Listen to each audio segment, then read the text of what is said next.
So you're thinking of re-putting it? Me? Always. I'm still a mussel farmer. I'm not previous mussel farmer. I am a mussel farmer.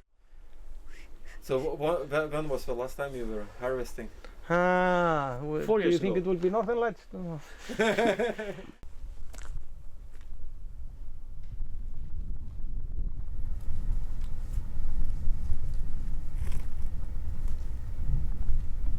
Especially made for, you can put them down 20 meters down. Yeah. And I had my company's name put on them. Nice. But then he found out yellow was not very good because the editor got quite attracted to it. So it was painted.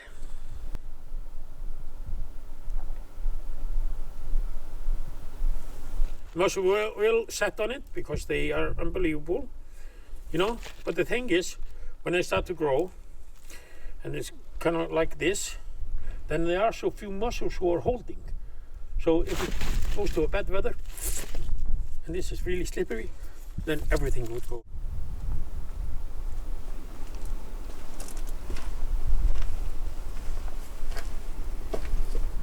So you would put the mussels in this, they were used as collectors, but you would put the mussels in a sock with a different socking machine. They would just go into the sock, and then in a time they would go out of the sock and grow further. But there was a cotton thread always here, so the mussels wouldn't fall out. But then the cotton rottens away, and when the mussels are comfortable, they just crawl out of the shell, and this becomes kind of the holder.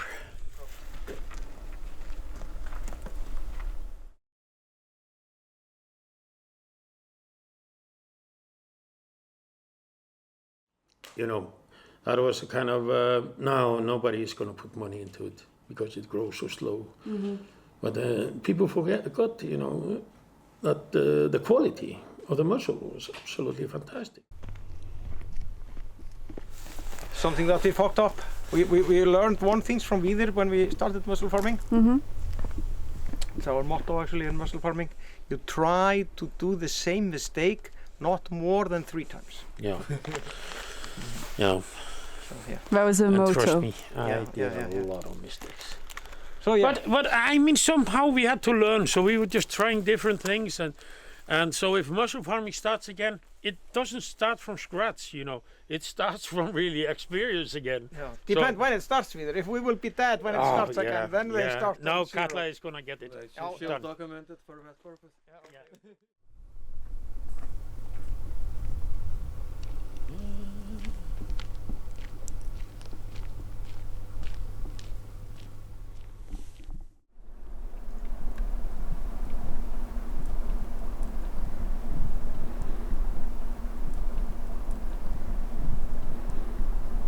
At the start, I mean, if you look at kind of the history, I mean, France have been cultivating mussels for 1,200 years, even though it was an Irishman who started it somewhere in Brittany or somewhere. But anyway, And in Iceland? When was, do you know, because there's not much culture. I think no, we never had any. I mean, when we had the French sailors coming to Iceland for fishing, they were picking up mussels and eating, but otherwise we don't have any. There was the French ones, but not the Icelanders. Yeah, so mussels have never been kind of on the kind of menu for Icelanders ever. You see it especially on this area here, everywhere on mussels. In old trash bins until late Middle Age.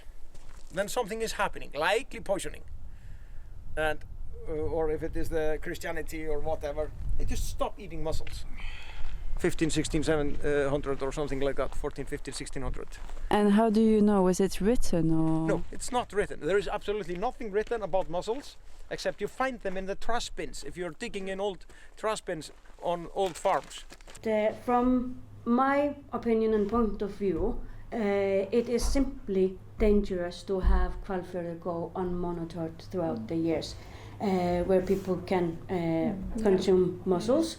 And there's one thing that there might have been less need for monitoring in the older days because Icelanders generally are not, we are not mussel picking nations, and we're slightly, there are like folklores or things in how we speak about mussels that indicate that we have been scared of the mussel. So there is a saying that you can be so poor that you're left out to leap death out of his shell. Yeah. Þú ert svo fátæk, eða þau eru svo fátæk að þau lepja dauðann úr skel.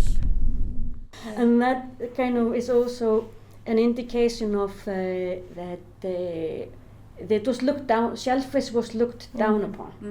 Yeah. Do you see, for example, you both being Icelanders, like a bit more of an interest in like consuming shellfish in Iceland? Yeah. I'm frequently asked. Yeah, me too. You are? Yeah. Okay. And people...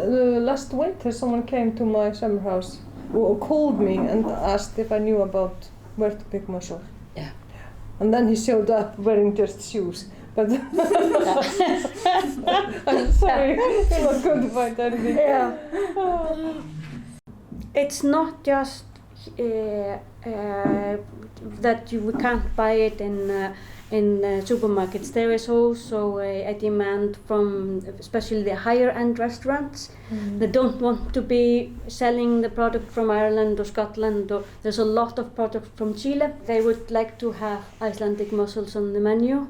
And I've even seen like when they can get the one from Þorskafjörður, then they advertise that this is from the Westfjords, and it would be a pride to have. And I think it would be amazing if we had more monitoring. Yeah, and we had an action plan when there is a bloom, that there is an action plan to notify also health authorities, notify the public that want to pick.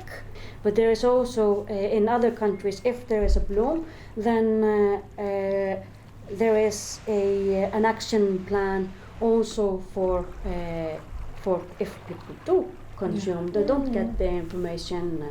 Here there is nothing. No. I can say like in Quebec they have on the beach where they know where it's known that people are harvesting, there are signs where it's like forbidden, risk of toxic algae, no date, but then after that they come back and put the other sign. Yeah. So they just have a sign, and There's a instead sign. they do this monitoring, they just put it like you can go and collect and everything. Yeah. That should be in Hvalfjörður. That should be in Hvalfjörður.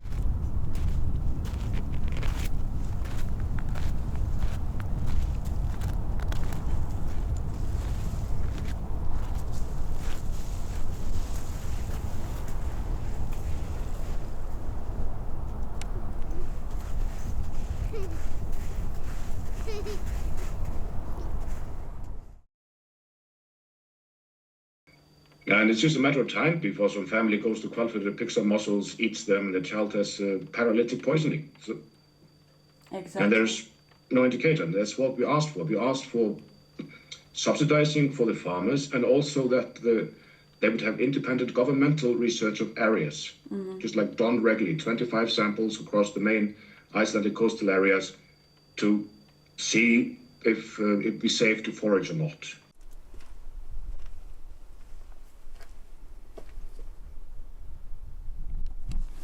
And what would you do? Like you get like a negative result. So like, how do you discard of 2 tons of?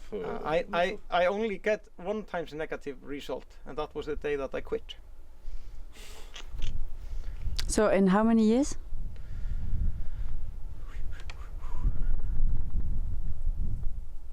Seven. And how many harvests, would you know? Every week for 7 years. Every week for 7 years you only had once a negative.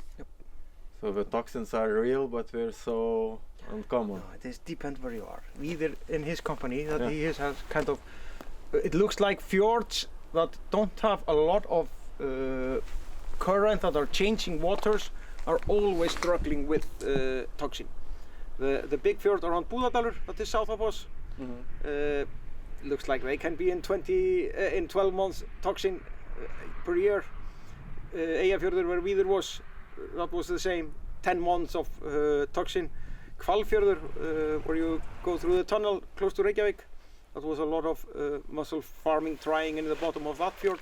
Year after year, when it happened that they have a lot of food late summer, and they are eating a lot and get poisoned, and then we just have winter, and they don't get any other plankton to eat, so they are not cleaning their body out. They need something that is not toxin to eat, so they kind of get rid of the toxin from the body.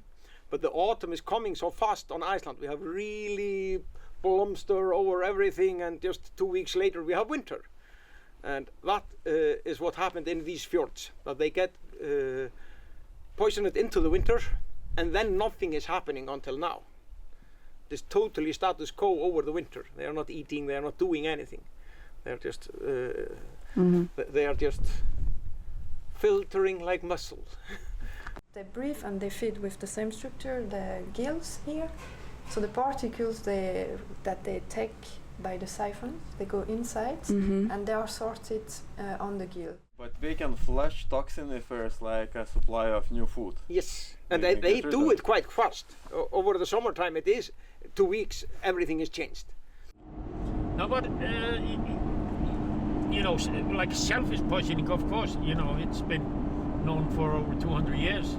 So, I remember the Canadians were telling me, I was like, how did you do the testing when they started the mussel farming? And so they said, oh, every farmer had a cat. And so basically you would take mussels home, feed to the cat. If the cat was alive next day, you would go harvest. And did you stop, was it because of a monitoring issue? Or? Yes, mainly because that. It was just not working. When it takes 5-6 days to get the result for your sample, and your harvesting license are 7 days. Not working. And if your mussel was positive, then you didn't have any time to find the other solution. And for making mussel, it has to be stable. Grumpy restaurants, that's a marriage that are not lasting for a long time. Yeah. If they don't get their mussels, they look for our supplier. If they have it on the menu and you don't bring it, it's. Then you should just hold your phone like that when they call you. That is just. In Icelandic legislation, every cost of any analysis of mussels for harvesting, research of the oceans or coastal areas that will be used for the mussel farming, it is all and completely paid by the mussel farmers themselves. And Iceland is the only European country that does that. In every single mussel producing country in Europe, except Norway and Denmark, it is completely paid by the government as a part of just food safety procedures. Nature is not the problem. Growing mussels, the meat inside the shell or things like that, that is not the problem.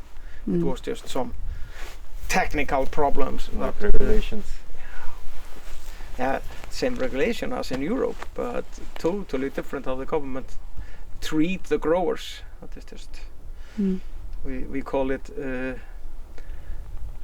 gold cover of the rules, or I actually call it lid covering over all the rules, that we make them stronger than any country in Europe. This is all quite peculiar. It's very strange and sad for the farmers that we haven't succeeded in being in blue mussels, and there is no natural reasons for it. It's been the most kind of struggle for mussel farming, because you can't manipulate it like you can with the fish. You can control almost everything. You control the heat, you control the light, you control the food. So, but in mussel farming, well, you just have to rely on nature.